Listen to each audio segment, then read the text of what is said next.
Now, Roosevelt had an amazing voice. All right. Everyone got the gift? Everyone got this? Okay, before we get to that, yeah, today, December 7th, Japan attacked the American colony of the Hawaiian Islands, where the United States naval base. They attacked the naval base. And yes, that brought the United States into World War II. We will get to that. Ooh, does anybody know why Japan attacked the United States? Ooh. Yes. We put pressure. You and I? No, the United States put pressures on their oil and basically denied them natural resources. So why should they attack Pearl Harbor? One big battle. Because they wanted to One big battle. our chokehold on the Pacific Islands. One big battle. They did it because they knew that the American Navy was going to eventually intervene in their expansion, so they did it to stop the Navy. But what did they want? One big battle. Oil. Huh? One big battle to end it all. They wanted to take the Dutch colony of East Indies. Oh. So they thought they could knock the U.S. fleet out so they could take the Dutch colony of East Indies. One big So you're battle. on the right track, but it's a Dutch colony of East Indies. Do I get that? Yes. Yeah. All righty then. And yes, it did. They kind of were thinking one big battle. Okay, so we're going to do a DBQ next week. Are you excited? Oh boy. So originally DBQ is, I had one I kind of liked, and it was on the early 1850s, but I decided to wait until after the election of 1860.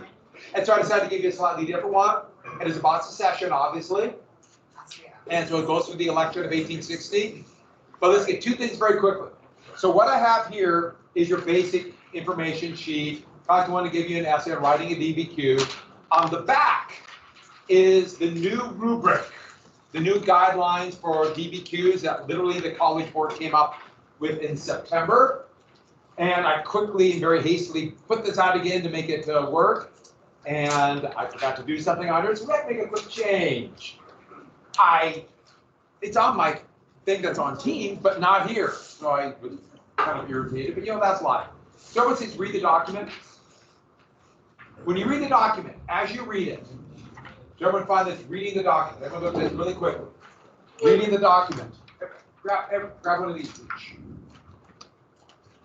Reading the document. Focus on stuff. Now they give it an initial. They do. The College Board has done this called HAP. Think about historical context. Like a quick little brainstorm list. Who they're talking to, purpose, point of view, and then right below it says evidence from 6 documents. No, change that. Evidence from 4 to 7. I'll explain. 4 to 7. Read the documents. 4 to 7. At least 4, but also you might get additional points for doing 7. I'll explain. And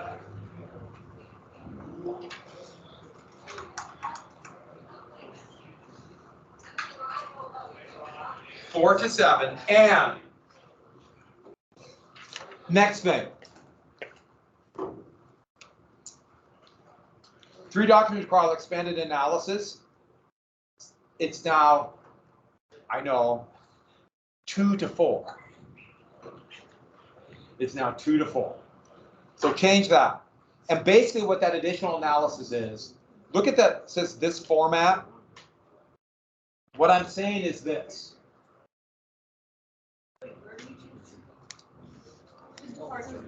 Yes. Change it. It says 6 here. This is what the original should be. Say 4 to 6, and it says 3. Change it to 2 to 4. Where it says 3 documents, change it to 2. Yep, you got it. The reason, yeah, 2 to 4. And the let me go back to this. So what they did in the color, I'll explain why I put 2 to 4. Everyone look at the back now. Everyone look at the back of the rubric. So this is what they require for an AP exam. Thesis and context, exactly like a regular essay. Put background material, the events leading up to it. It's 3 things, about 3 sentences, your thesis. And then you're going to have your basic element, 3 body paragraphs. Topic, sentence, quick explanation. But then, on a regular essay, you have to give 2 examples of your knowledge, your facts as evidence to prove your thesis. We did that in the last essay. This is a little bit different. Yes, you're using your analysis, your knowledge, your facts. But you're also going to use documents, you have to use, okay, 3 documents, you get 1 point. 4 documents, you get 1 point. You must use your interpretation of the documents. You paraphrase the documents, relate the documents to what you know in 1 to 2 sentences, and that will be a piece of evidence. Did you hear what I said? Paraphrase it in your words related to what you know, not a quote. Do not quote the documents. You can use 3, you have to use 3, you have to, or 4. Ideally, though, we want to, in this class on an essay, by the last time we do it, we want to use 7. You notice how you get 1 point for 4? You should probably get a little bit extra. Get a couple down just in case they don't give you a point, so you hedge your bets. And then, let's go down to the last one. It says, complex understanding. Now, complex understanding used to just be complex understanding. Now, they've changed it to, how do you show complex understanding?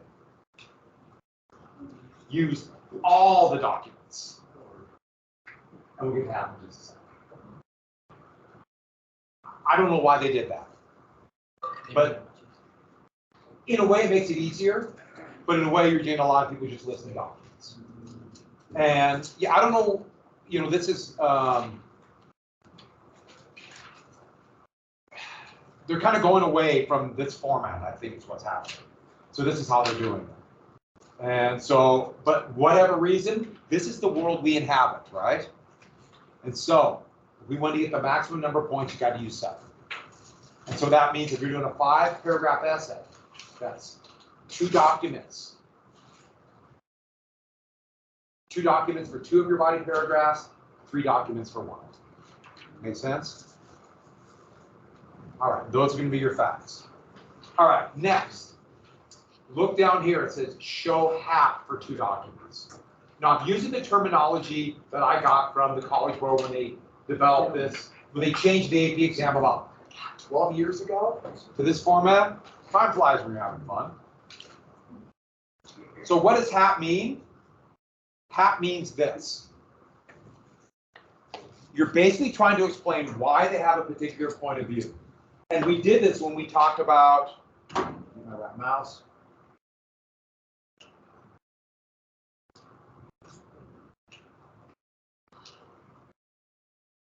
We talked about John C. Calhoun's positive good theory of slavery.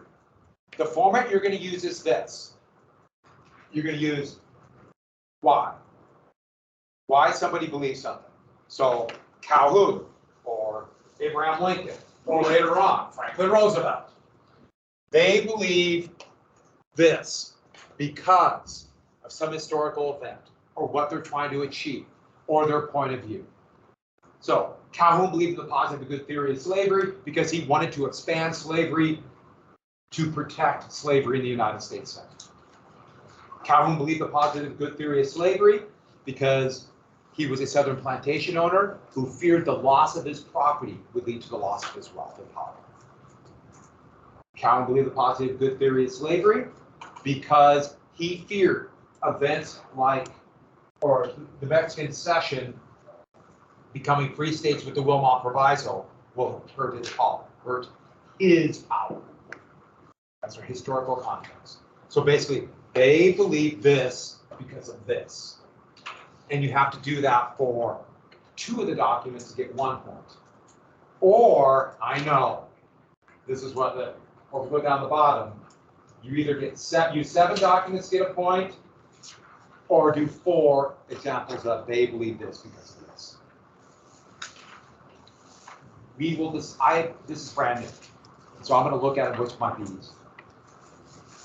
Would it be easier to just carefully analyze 4 documents than do 4 documents, 1 each, or would it be easier to do 7? I see advantages to both. So this is what we're going to do on the first DBQ we do in this class. You're gonna write a 4-paragraph essay instead of 5. Okay? Just for this one. Normally I wanna do 5, so I wanna get more additional information. And you're gonna use 4 documents and 2 half. Just for the first one, all right? Then we'll add more. Now, what I want you to do then is this, on your own for the next few days. Read through this, so on Monday we'll go into more detail and talk about it, okay? This is DBQ's practice. And what I did is I took kind of a generic question about the Revolutionary War, and then added some documents, and then in italics, I give you examples of how did we use that in the document and how to use it for how. Does that make sense for everybody? Just for samples. So please look at this on your own so we can talk about it on Monday. So that's what you gotta do by Monday. And on team, I also include these additional things. I have what's the mouse? I have writing tips, I have all this information down. And so I have, for example, I have that document sample. I have a sample paragraph from an essay, just a generic one about the atomic bomb to show you how it's used. I have a practice outline, a bunch of outlines showing how they're used in DBQ. And something I'll give you later on down the road about practices and a really cool tiger. And one of last year's DBQs. This was the one that everybody in my class was happy about. I'm sorry, half of my class was really happy. This is the one they liked. The other one was, this is the problem with the standardized test. You get what you get. You know what I mean by that? I'm sorry. Half the class got the one and nailed it. The other class got one, it was about citizenship in the 19th century. That was worded really awkwardly, and it was a lot harder. In Haiti, right? Yeah. Yeah. So that was yeah. So you get what you get. I'm sorry, you get what you get. This one was a really good one. This one was a great one. So I have it down there, and it was the commercial development of the United States society from 1800 to 1855, and that it's just the Industrial Revolution. That's all it is, and you know the growth of capitalism, and they nailed it. They were happy, and the other ones, I mean, they did okay, but it just, and I was like, man, a few of them came back, almost kind of crying to me, and like, sorry. Okay, so we will talk more about DBQs. Here's the thing about DBQ. You got to read through the documents and decide. And for years, they kind of mixed between having 6 documents on it and 8 documents, small documents, etc. Now, from now on, at least until they change it again, which is probably going to be next year, it is 7 documents there will be for sure on it. Exactly 7. And it's more work. You have to read through the documents. I understand that. It is more work. But don't forget, the documents give you hints. They remind you of stuff that you might have forgotten. They also kind of set up a format for an essay. They give you hints of a direction to go. They will help you. So, yeah, it's more work, whatever. It will help you. Focus on that. Focus on, okay, I'm getting hints. Especially when you start getting tired, hints really help. So don't forget that. So please read through this tomorrow, but especially Monday. So then I can go through more material. I'll leave that stuff on Teams. I will give you the DBQ I'm giving you tomorrow. You will get it tomorrow. So you can start looking through the documents. Sound good? If you're going to be gone tomorrow, see me real quick after class. And I literally just got it from the print shop. Yeah. How do they do it? Yeah, like how do you So how they do it? 55 multiple choice. 3, they're called short IDs, but 3, they're form of or 3 short answer questions, but they're form of short IDs. And I'll start giving you those in those format a little bit later. But it's basically our short IDs. But just with some stimulus to try to help you remember. And then you have 1 DBQ and 1 essay. But the essay, you get 3 choices. So that's nice. Yeah. Yeah. Huh? I can't remember the exact amount. I believe you have a 15-minute planning period, 45 minutes to write DBQ, then after the planning period, and a half hour to say But you have a planning period. Yeah. You have a lot. You have everyone got done or got, you know, everyone got done. A lot of people were done. Do they all the documents? Historic. It's one of those things. I would prefer we didn't have time to ask about a lot of stuff, but that once again, it's where we have it, so it's where we have it. Yeah. Yeah. All right, so let's go ahead and get back to the election then, or getting up to the election. Yeah, this is a really interesting DBQ. Yeah. When are we gonna finish are we finishing up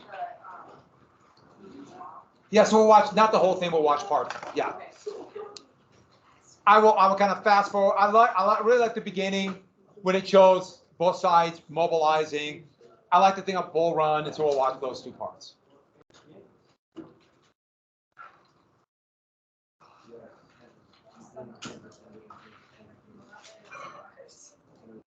Did we get the Border Ruffians? Who were the Free Soilers called? What was their name? Close. Jayhawks. And who broke up the Compromise of 1850 into 3 bills, got it to pass? Douglas. And Douglas also proposed what bill? Because he wanted a transcontinental railroad. What bill? Kansas-Nebraska Act. And Kansas-Nebraska territories would be open to slavery. What is it called when they would vote on slavery? This is Popular sovereignty. I don't have a map after 1754. It goes 1850 to 1861, whatever. And what book was written? The anti-slavery book? Uncle Tom's Cabin. What were the people called who went Southerners? Basically pirates who went south to try to get, yeah, filibusters. Yeah, and that's also unlimited debate in what body of the Senate. Yeah. So let's get to, we got the sack of Lawrence, right? Did we get to Brooks Sumner? Should we get to John Brown? John Brown. Now that's actually the picture of John Brown from the rotunda of the Kansas State Capitol. But he did not look like that in Kansas for the most part. Huh? He's a guy. And so he actually grew his beard after the events in Kansas to try to hide himself. This is what he looked like in 1853. That is the picture I used for 3 of the 5 years for my yearbook photo. For 3 of 5 years. I really want that back again. That was awesome. You should do it this year. Now I just don't want my picture taken. So just. Do you agree with me? If your picture's taken, you lose a little bit of your shadow each time. Yeah. Each time. John Brown. Huh? It's John Brown. Thank you. Very good. Well, this is what happened.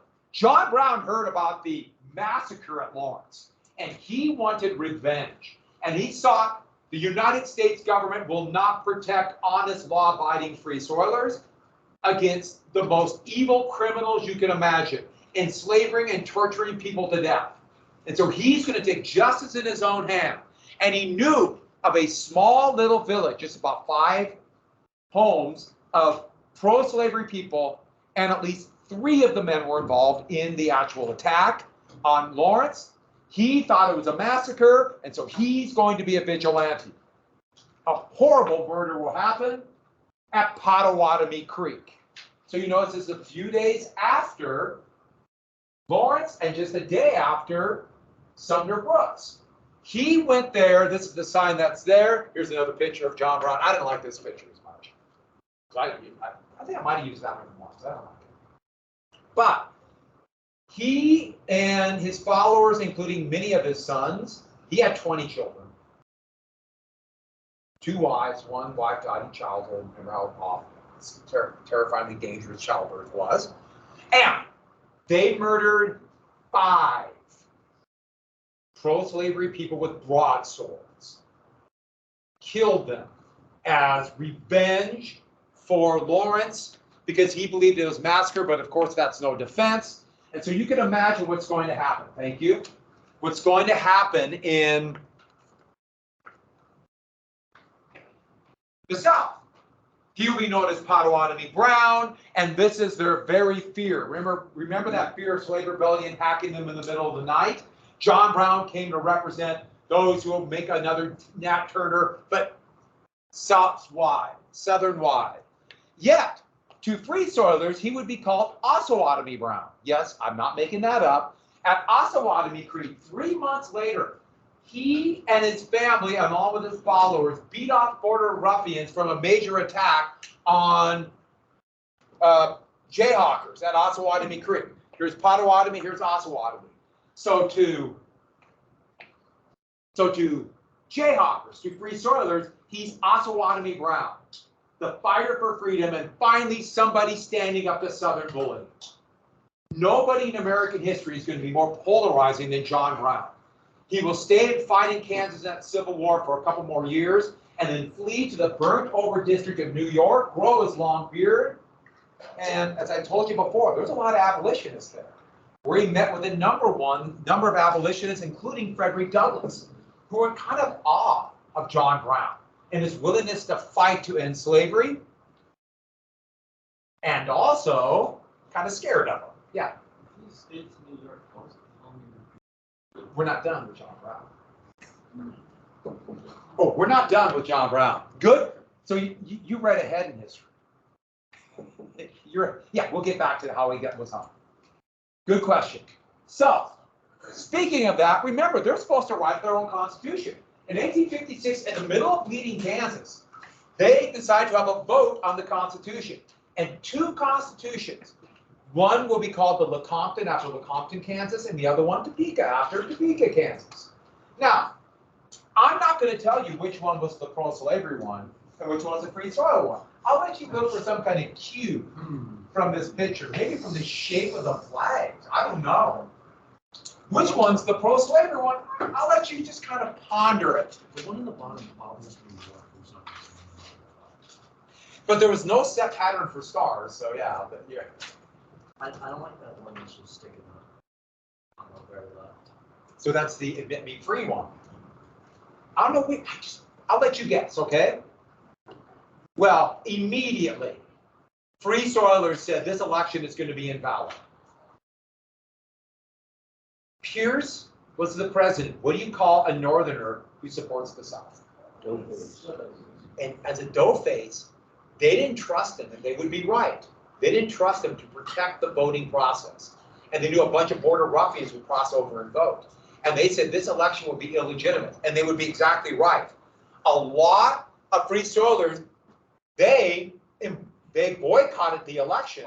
And the Lecompton won huge, even though there were significantly more Free Soilers in Kansas. And Pierce made it clear, I'm going to accept the Lecompton. But he finally reluctantly agreed to another election with protection of the United States Cavalry, and the Topeka won huge. And so instead of saying, it was obvious, it's the Topeka one. But of course, Pierce kind of hemmed and hawed, and so would the next president. And so the constitutional crisis will go on for another 4 years and 4 more years of fighting.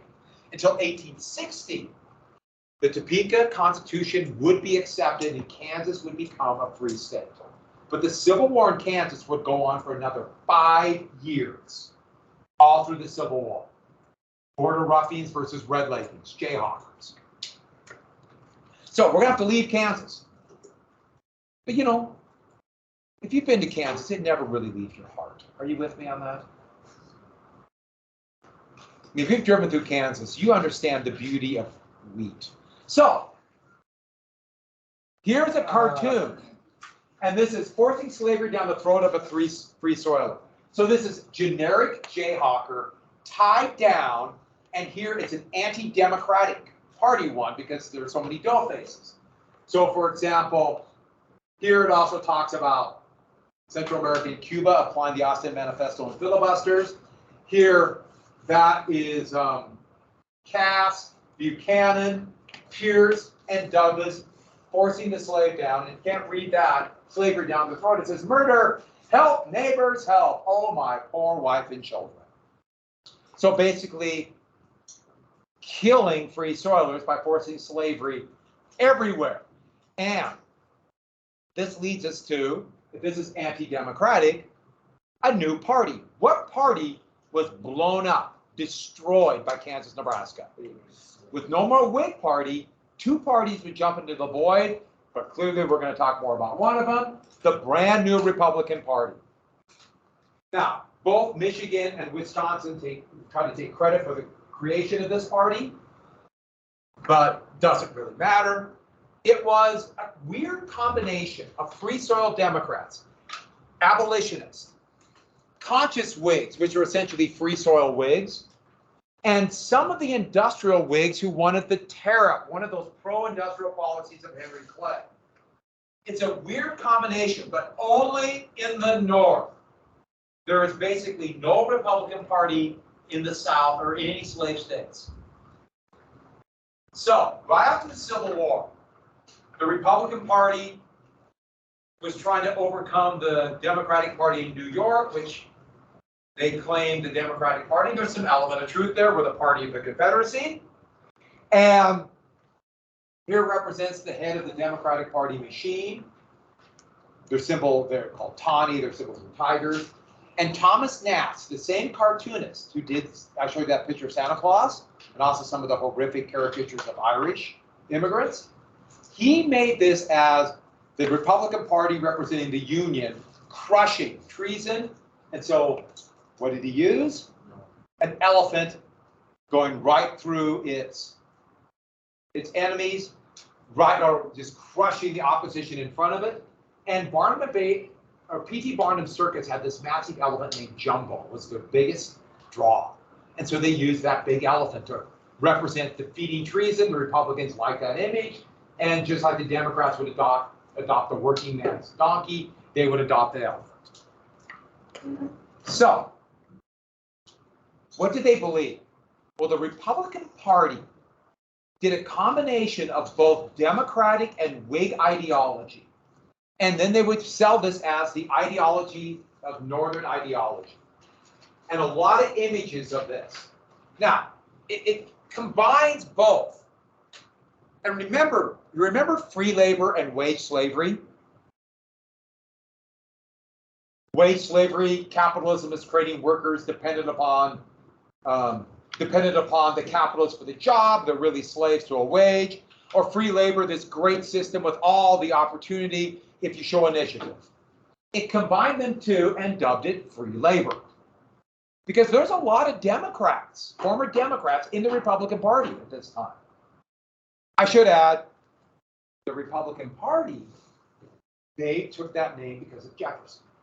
So we're going to go back to the original Democratic Party, the original Republican Party, and to a smaller element, that original Democratic Party. So, what is free labor? The system of capitalism is creating opportunity. Now, did you catch that? I said capitalism. So make sure you understand that. It's the system of capitalism creating opportunity. Don't just write down opportunity. You have to add capitalism. Remember, I just give you bullet points. It's your job to fill in the detail. And if you show initiative in this new system, you, regardless of where you come from, regardless if you're born poor or wealthy. Now, this is ideology, this is belief. It's not necessarily true, but no matter where you start, you can be a success. You can move up in the ranks of wealth. You can become the capitalist, or you can become like this creepy picture of Abraham Lincoln. Yes, it's really creepy, from 1860, who started with nothing, but through hard work, like splitting rails, you can become president of the United States. That is how open the system is in the North because of the free labor capitalism. What about the South? The South, with slavery, initiative is not rewarded. It stifles opportunity. No matter how hard you work, you're stuck in whatever class you're in. And if you're a worker, you're competing with slaves. And what does slavery do to wages? Drops them dramatically. So you never get out of it. That's why all the immigrants come to the North. Two things about this, though. When their view of free labor, it's this kind of view of hard work and on your own doing it. But capitalism, it's machines, and who has the machines? And so they're pro-worker, but it's kind of a pro-worker before capitalism. It's not the complexity of being a wage worker and having to go to where the machines are. It's just that this kind of belief that we're still a society before capitalists, even though they're pro-capitalist. And one more big thing. That's why they're free soil. That is why they're free soil. Why would you ever want the system of slavery to spread to the territories? People come to the United States because of the opportunity if you show initiative. I should add, though, there's an element of if you're poor and don't make it, whose fault is it? You're not, because you didn't show initiative, opportunity. Take the opportunities when they came. Now, of course, that discounts the whole thing about capitalism, where you're a wage worker, you must work for the capitalist. But life is complex. And so that's their ideology. And Northerners really adopted this. And so it had enough of free soil democratic ideas combined with old Whig ideas. What of the Democratic Party? Because of this, they got significantly more Southern. A lot more Southern because of this. Southern Whigs joined the Democratic Party. And some Northern Whigs too, because of fear that the Republicans would be too democratic. And so the Party of Democracy, ironically, is going to become less democratic in this era, more anti-democratic. And they're going to become more pro-slavery. Now, I should add, by saying this, there were still a significant number of Democrats in the North. A lot of Democrats. And some were probably free soil, they just stayed with the Democratic Party. So it's more Southern, but it's not totally Southern. But one thing that's going to happen, Northern Democrats need Southern support, meaning that there's going to be more, what kind of politicians? Northerners who need Southern support, more doughfaces.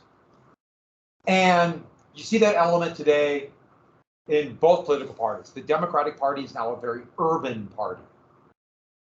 And the Republican Party is a very Southern party, but they're not completely Southern, etc. So their ideology then would become kind of pushed on the South. But we've talked about this before, haven't we? Positive good theory, right? It's working. It's in the Bible. And then the biggie, though, Northerners are all a bunch of people about to start a slave rebellion, a.k.a. John Brown. And for some reason, I didn't finish off the parenthesis, but I think you can guess where it goes. They're all a bunch of John Browns, Potawatomi Browns, coming to cut our throat in the middle of the night. And that became more and more of the Democratic ideology. And so Northern Democrats are going to be pushed into this. I should add, after the Civil War, you're going to get a real split between Northern and Southern Democrats. And sometimes they'll kind of come together, sometimes they'll come apart. Eventually, Northern Democrats would come to dominate the Democratic Party, but that wouldn't come until Franklin Roosevelt. And so that's a Southern, so we have the two different competing ideologies. And the problem with ideologies is once you convince yourself that we have the best system, it's really hard to compromise. These ideologies, and add this, will become very solid by 1860. Especially the Southern belief that they're all a bunch of John Browns. And we're going to get the John Brown being hung in Virginia in the South. So, these things happen then. 1856, we have a presidential election. And now we have actually two new political parties. One will make it, the other one won't. The Democrats, now more Southern, are going to nominate another doughface, James Buck Buchanan. Buchanan was the Secretary of State. He had been a senator from Pennsylvania. He tried to run for president in 1848. And I know what all of you are thinking, right? All of you are thinking, well, of course it's Buck Buchanan, right? The Hall of Fame defensive tackle for the Kansas City Chiefs from the 1960s. And I have bad news for you. It's not this Buck Buchanan. I like that Buck Buchanan. Okay, here's him in Super Bowl IV, tackling Joe Cap, right? And we all like Buck Buchanan. He was a great football player. No, it's this Buck Buchanan. Oh, but he also was, and I'm always nervous about saying this, because I'm either going to get people who are going to swoon or people who are going to be jealous. Because he was the most eligible bachelor in America. So it really depends on, you know, you're going to swoon, like, oh, he's so amazing. Or if I could only be like him. So, Buck Buchanan, a doughface. Another party jumped in to try to be that second party, the Know Nothing or American Party. And they nominated former President Millard Fillmore. And this came from the Order of the Star-Spangled Banner, a secret society who were told you can't say anything about your society, and somebody asks you, you're supposed to respond with know nothing. So they jumped on and called themselves the Know Nothings. And they tried to use that as a badge of honor. We're not one of you elite, we're just normal people. We know nothing, I guess. And sheet music was becoming more cheaper to print, and so this, for the next 60 years, sheet music for piano became like a big deal. And so here is sheet music from this election. One of their many theme songs is, of course, the Know Nothing polka, dedicated to everybody by nobody. And I know exactly what you're thinking. I bet you didn't know that polkas were so popular in the 1850s. I mean, I know polka is the most popular music today, right? That's what all the cool kids listen to. Huh? And then polka dance, it's great. Wow. Now I'm nervous. But who here loves polkas? Everybody, or you're not cool, right? You're not. Yes, did polka make polkas? What was the Know Nothing Party? Do you remember this party? They were the nativist party, anti-immigrant, not real Americans, meaning descendants of other immigrants. And here is a nativist cartoon. Now this is after the Civil War, but it worked so well. The fear of Catholics, remember that? And here's St. Peter's Cathedral and the Pope eyeing the conquest of the United States. And then the other party, the Republicans. So the Republican Party nominated the Pathfinder. He was a hero from the California Revolution. He was a young man, and they really try to emphasize that we're a young, new party with new ideas. Anybody know his name? You don't know? You go live backwards. John C. Fremont. And Fremont, it's John Charles, not John Caldwell. Fremont, do you want to hear his slogan? You want to hear it? Yeah. It's really cool. Free soil, free labor, free speech. Fremont. You like it? You like it? I mean, lean into it. This is, well, why not? This is the free soil candidate. Now, the election would be a victory for Buchanan. And he did get some northern states, but this is a pure, I mean, pretty obvious, right? This is a southern victory. And they drug a few northern Democrats with them. But look how well, actually look how well both of them did in the popular vote. The Know Nothing, the anti-immigrant feeling was really strong, both north and south. The Republicans were only on the ballot in the north. No states with slavery allowed the Republicans on their ballot. And look how well they did. So you might think the Democrats might be happy with this victory. Oh, sure, they're relieved, but they absolutely panicked. What might happen if the Republicans grow? If the American Party goes away, will the Know Nothings all vote for Republicans? What's going to happen down the road? Everyone catch that? What might happen if it's only one party and they win? South, even though they won this election, felt like they're getting weak. What do you see? What? The territories get to vote or not? No. So that's why today, Puerto Rico can't vote in the presidential election, even though they're American citizens. which is really kind of shocking, which is 4 times bigger than Montana. Man, you just gotta kind of stay. Certain people won't want that. All right, so.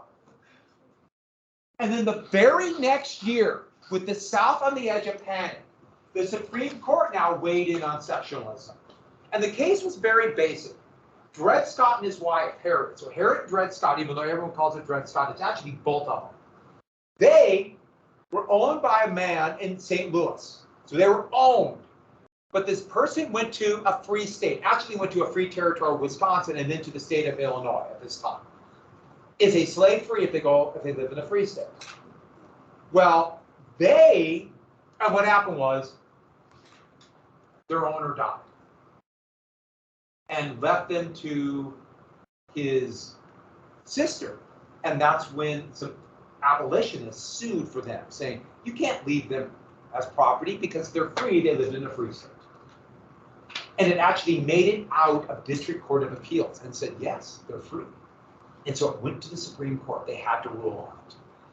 The Chief Justice was now a Marylander. He was from a slave state, appointed by Andrew Jackson, was Roger Taney. Yes, that picture of Taney, doesn't he look like he's in absolute agony? His face is melting. Yeah, well, he was getting up there, and yeah. And he thought, remember how Taylor thought the problem was no slavery in the territories? Taney's like, well, the problem is sectionalism. We have northern states are free, southern states are enslaved. So let's just get rid of that slave-free state thing. And he convinced 8 other jurists to agree with him. This is at a time where there were 9 members of the Supreme Court. It would go down to 8 for a while, then back up to 9. It's been 9 ever since. Congress can change it if they want, they haven't yet. So they ruled these things. Number 1, blacks are not citizens. I didn't say slaves. I said anybody of darker colored skin are not citizens. Boom, gone. And so this case should have been thrown out right there, correct? Because how could somebody who's not a citizen sue? But they kept going. They kept ruling. And they thought we could solve all the problem with this ruling. Part number 2, slaves are property. You can take them anywhere. So of course they're slaves. It doesn't matter if you take them in Illinois or Massachusetts or Florida. They're slaves wherever, they're property wherever you take them, like any other property. That means any federal law that restricted slavery was unconstitutional. Specifically, 2 laws. The Missouri Compromise and the Northwest Ordinance of 1787 was unconstitutional. So technically, it opened much of the North to slavery. Now you notice I put a question mark there because not all the North. The original states, they already had their constitution. So no. Only states created,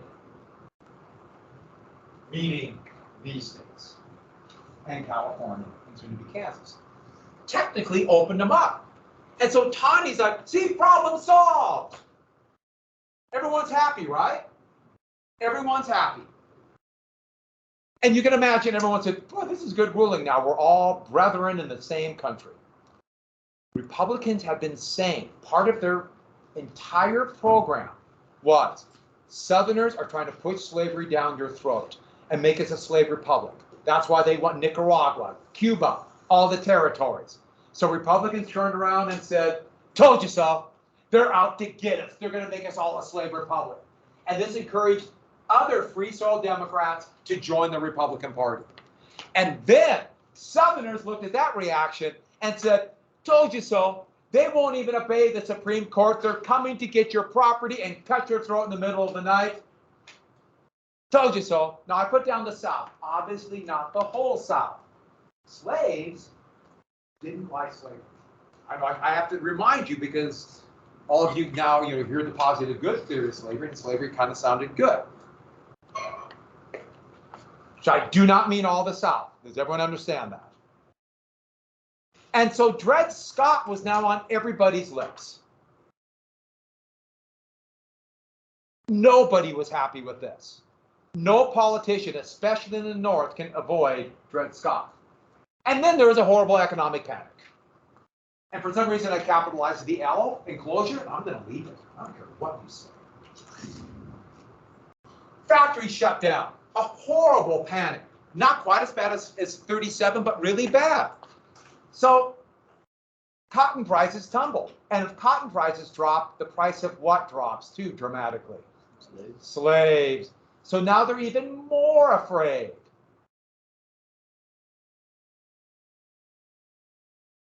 And we have another Zero as president, Buchanan. Not if it would have been Buck Buchanan. Chiefs, we'd be fine. I think it might have been something. Yeah, okay. This is actually a picture of the panic showing people on Wall Street running around. You might see pieces of paper. These are like stocks and bonds are now worth nothing. But I like this picture because of the guy on the stagecoach. It's supposed to be a whip, but doesn't it look like he's fishing for the top hats? And the next year, the Lincoln-Douglas debates. Lincoln was a Republican now, Douglas the Democrat. Douglas is thinking presidency. But this is for the Illinois Senate, and it's in the state assembly. Remember, voters aren't picking the senators yet. It's in state assembly. And the big issue was Dred Scott. No one had really done debates before. So they did these debates all around. And Lincoln would make his very famous statement about Dred Scott saying, it did not force the North to have slavery. This can't be forced on the North. And a country cannot remain divided, half slave and half free forever. A house divided against itself cannot stand. Great statement. Lincoln had a way with words. Yes, he was about a foot taller than Douglas. And this debate's not like debates today, which are horrific. They just, 1 minute little sound bites and they yell at each other. No, of course, debates are really new. They just never did debates because they don't really go anywhere. But the big issue would be Stephen Douglas. In Freeport, Illinois, a northern Illinois city, so they're more anti-slavery than in southern Illinois. He would make what's called the Freeport Doctrine, a statement basically saying, okay, northerners don't like Dred Scott, but they can avoid slavery if they don't pass slave codes. So who cares what Dred Scott says? You don't have to have slavery if you don't have the slave codes. Now, I know what all of you are thinking. That's a great statement and made everybody happy, right? Who likes it? Now he's trying to tell Northerners, you don't have to have slaves. And he's telling Southerners he still supports Dred Scott. Did anyone buy that? No. Northerners are saying, you're still for Dred Scott. Southerners are saying, we can't trust you on slavery. Okay, Douglas would easily win the election. Democrats swept the state assembly. So everyone got that Douglas one. Don't you like that picture of Douglas? That's actually a pretty little picture. He looks much more natural than the other pictures. And then, just before the election, last thing for today, guess what man returns to the scene? John Brown. Of course, this is what he looked like. I know. And on that happy note, please read through this. Are they doing the bells now? No. Let me look. What's that? They're doing a play. Auditorium, so they don't have the bell. Oh yeah, sorry. These are just things on DBQ, and please look at it. Oh, the map from your time. Okay, we're going to go. We'll see you. Wait. Limbo. Come on, everybody, we got bells.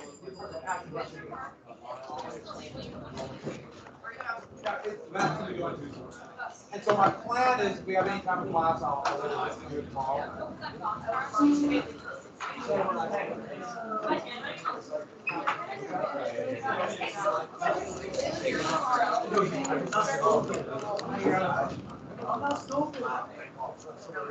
I take forever to pack up. If you're not gonna be here tomorrow, come here too. Everyone else not gonna be here tomorrow. I got one thing to give you.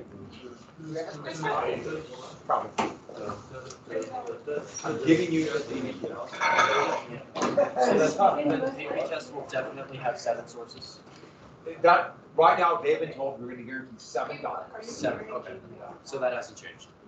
Well, they actually were anticipating 7, Oh. but now it's definitely gonna be 7. You're gonna be gone? Yes. And I'll be here. I just wanted to ask. let me grab this from another. It's a really good. Of course, we won't get this kind of question, but this would be a great question. Who's? They're all equal in their own way. No. Yeah, that was a lie. Absolutely. You know, that's the only thing you got consolation is everybody else. Oh, wait. That's really direct for a DBQ. So Douglas won the press. What were you saying about? No, Douglas won. The Senate. Okay, that's what I thought. It was for the Douglas wins So Senate. wait, He the then Lincoln, ran the against Lincoln Lincoln Douglas in the debate. What's about the Senate? And lost. And He was, it lost was against- in okay. it, like, the debate was about, Well, Because- then Running for Senate. Because the South split. Yeah. it's between those two. Yeah, between those two. Yes, and they And were, then Lincoln was Dred able to Scott was say- the big issue. Yeah, they Dred Scott were was a big about. issue. And he won that, so he Yeah, was actually- an Illinois senator. Yeah, he was already the senator, so he's the incumbent. Lincoln was challenging him as the new Oh, Republican. okay. And Douglas would win easily. The Democrats swept those states. Why? Because it's Illinois.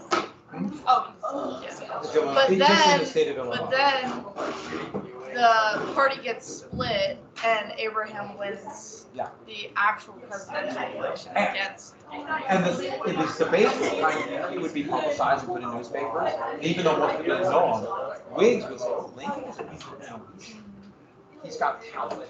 Yeah. But no one knows him, so he's uncontroversial.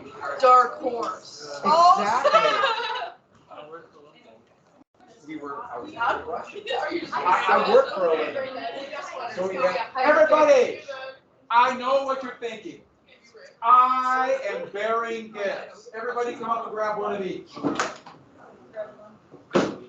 You were gone yesterday. You were gone yesterday. Where were you? Oh, so feel better? And? I'm like worried, I can't. I have 3 more. Oh, yeah. I only did that one. One thing though, we were No, hoping to I get did 5, too, but we but only like, got I'm- 4, which is fine. Okay. Did really well. Very good. Yeah, we Fine. Present tomorrow, so Well, let's see how we go. just took everything out of you. I'm so tired. Everyone grab one of each. Yeah, we have all of them. I mean, yeah, I was wondering. We will limbo on the way out. How about that? Okay? Are you? You're good? You are a good person. You're a very good person. You did what? Oh, I gotta shut the recording. Yeah. I don't remember anything. All right, I'm sorry we're not limboing. I had a bunch of people ask me questions when class ended. Do I need some paper? I see some paper on other people's desks. Everybody, there are 2 sheets over there. Please grab one of each. Please, please, please. No, Ben, one of the students.